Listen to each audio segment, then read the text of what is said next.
శోణితలంబు నెన్నుదురు సోకగమృక్కిను తింతు సైకతర శ్రేణికి జంచరీక జయసుందర వేణికి రక్షితామర శ్రేణికి దోయజాత భవ చిత్తవశీకరణైకవాణికి వాణికి నక్షదామ సుఖవారిజ పుస్తకరమ్య పాణికి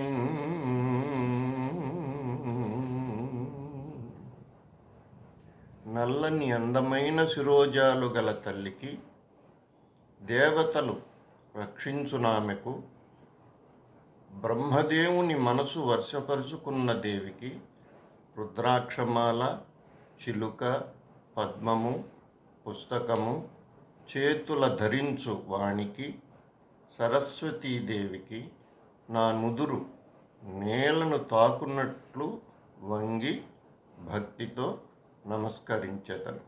ఇది పోతన గారు రాసినటువంటి పద్యం.